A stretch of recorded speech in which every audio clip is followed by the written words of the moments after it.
All right, let's dive into this fascinating world of biochemic medicine, shall we? We've got a collection of YouTube videos here from Dr. Amir Hameed. Oh, interesting. A Pakistani homeopathic doctor who's got some, well, some pretty unique ideas about treating everyday ailments, you know, like fevers and colds and even inflammation. I see. Using these mineral-based remedies.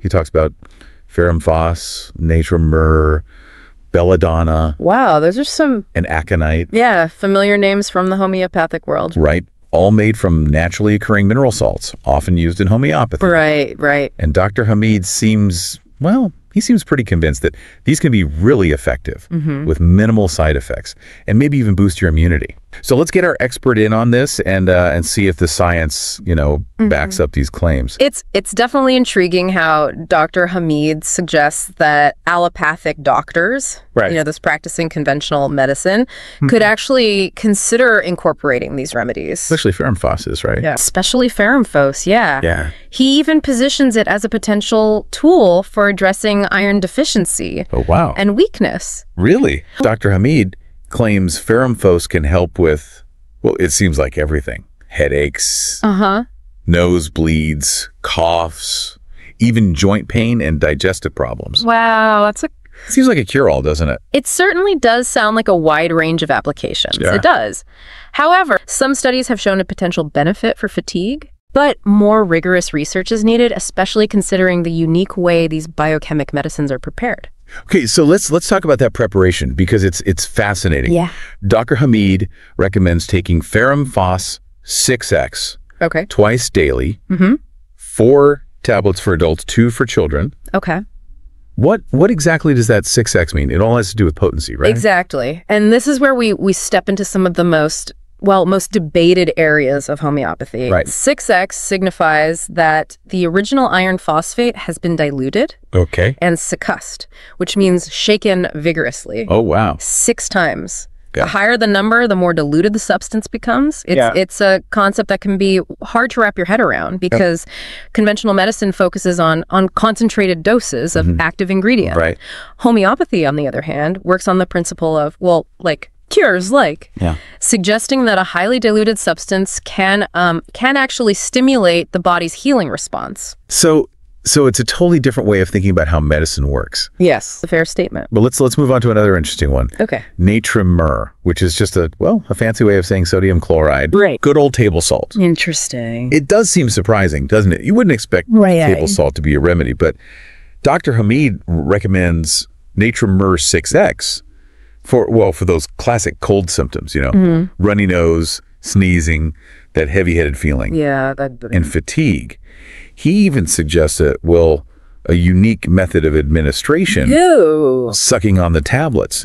That's different. Yeah, and it makes you wonder how sodium chloride, especially in such a diluted form, could possibly have any impact on those cold symptoms. That's a question that puzzles many scientists. Yeah. The biochemic perspective suggests these diluted substances work by restoring balance to the body's mineral composition. They believe that even tiny imbalances can lead to various health problems. So it's not about fighting the virus directly, but about helping your body function optimally to fight it off on its own.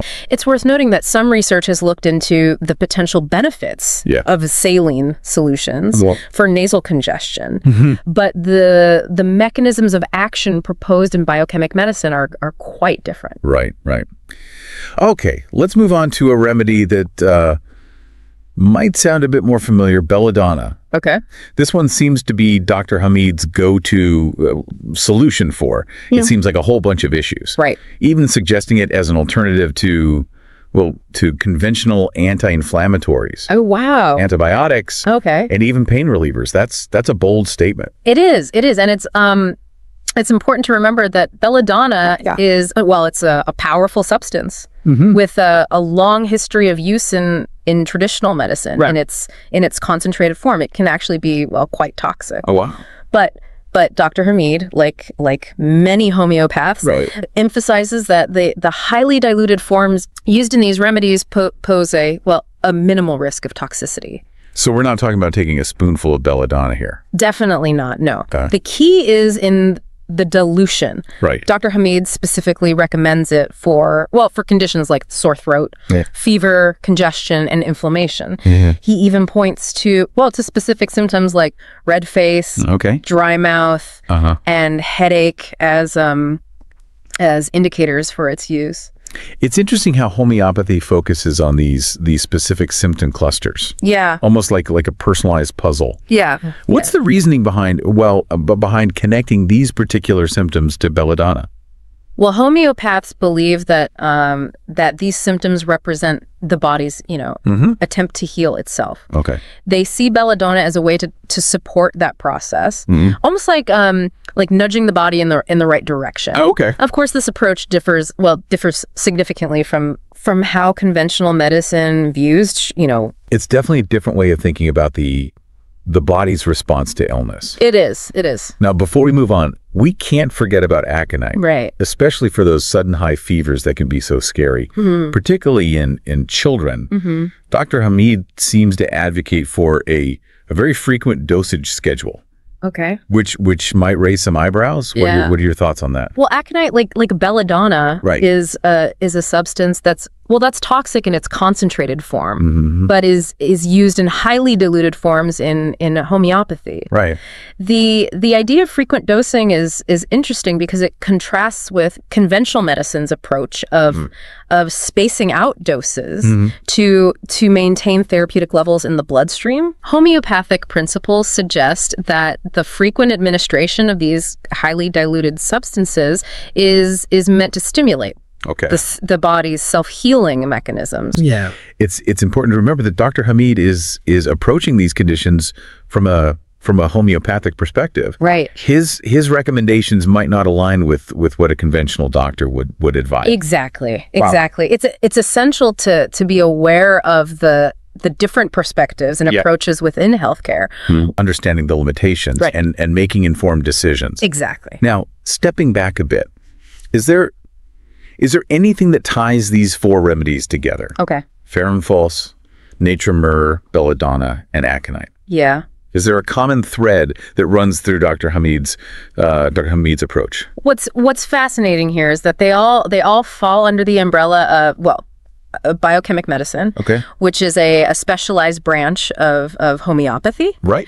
This system focuses on using mineral salts in these highly diluted forms to address a wide range of health concerns. The underlying principle is that these minerals are essential for the body's proper functioning. Right. And even tiny imbalances can lead to various symptoms. So it's all about restoring balance. Yeah. At a very fundamental level. Yes. It's not about, attacking a specific virus or bacteria, right, but about supporting the body's own innate ability to heal. Exactly. It's almost like giving your body the tools it needs to do its job.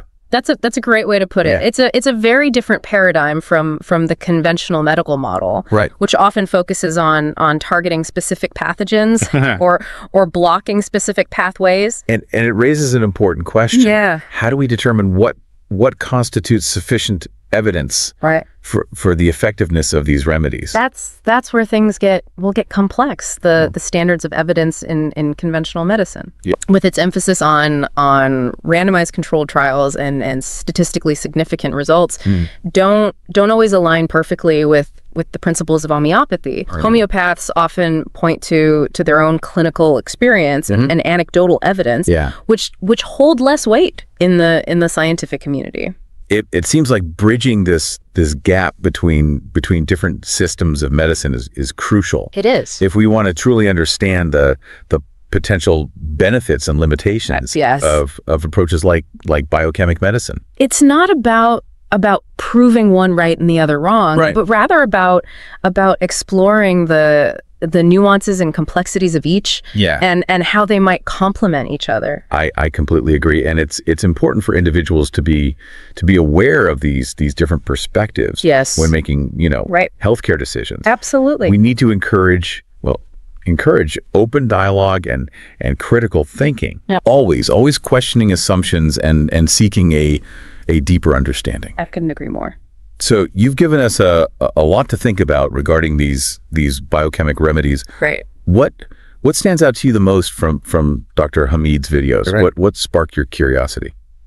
You know what intrigues me is Dr. Hameed's emphasis on using these remedies in the early stages of illness. Okay. Especially for acute conditions like fever and colds. Right. It suggests a focus on prevention and early intervention, which aligns with a growing movement in healthcare towards proactive wellness. Right. It raises the question of whether these remedies might have a role to play in supporting the body's natural defenses. Okay. And preventing minor ailments from escalating into more serious issues. Almost like a shift from treating disease to cultivating health. Exactly. Yeah. It's about empowering individuals to take a more proactive role in their well-being. Right. And this brings us to another key takeaway from this deep dive. Okay. The importance of individualized care.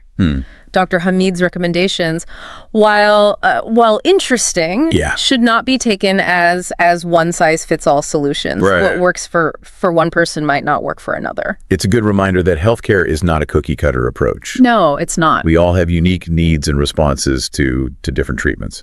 Yeah, it all comes back to, listening to your own body and finding what works best for you. Right. So we've covered ferrum phos, nature myrrh, belladonna, and aconite, all intriguing in their own ways, but definitely prompting more questions than answers. Right. What do you think about the whole idea of using these mineral salts in such diluted forms for healing? Well, it's a concept that really challenges, Right. our conventional thinking about how medicine works. Right. It certainly does. And while it might not align perfectly with the current scientific understanding of pharmacology, it does push us to consider different paradigms of health and healing. Right. Maybe there are mechanisms we don't fully understand yet, or perhaps the power lies in a more holistic approach that considers the individual's overall well-being. it's like opening a door to a whole new world of possibilities. It is. I have to admit I'm curious to learn more. Yeah. What would you recommend for someone who's interested in exploring biochemic medicine, or homeopathy further? Well, the best place to start is by doing your research. Okay. There are many resources available, online and in libraries. Right. But be sure to evaluate the information critically and look for credible sources. It's also important to have open and honest conversations with your healthcare providers. Sure. Both conventional and alternative, Okay. to get a balanced perspective. That's a great point. It's not about choosing one side or the other, Right. but about finding what works best for you, which might involve integrating different approaches. Absolutely. It's all about being informed and making those decisions for yourself. Right. So for our listener who sent in these videos, what would you say is the most important thing to keep in mind as they continue their exploration of biochemic medicine? I would say approach it with a healthy dose of curiosity and skepticism. Okay. Be open to new ideas, but don't be afraid to ask questions and challenge assumptions. Right. And remember, personal experience is just one piece of the puzzle. Look for evidence. Yeah. Consider different perspectives, and most importantly, listen to your own body. Beautifully said. It's all about that journey of discovery, right? It is. Figuring out what works for you and taking charge of your own well-being. Absolutely. That's what this deep dive has been all about. Exploring these fascinating biochemic remedies, Right. understanding their proposed uses. Yeah. And getting a glimpse into the philosophy behind them. Right. We've learned about ferrum phos, nature myrrh, belladonna, and aconite. Yes. I think we can all agree that it sparked a lot of interesting thoughts and questions. Absolutely. And those questions are what drive us to learn and grow, to challenge conventional thinking and to explore new possibilities for health and healing. So thank you for joining us on this deep dive into biochemic medicine. We hope you found it informative and thought-provoking. Yes. Remember, keep those curious minds engaged. Absolutely. Stay informed, and as always, take care of yourself. Couldn't agree more.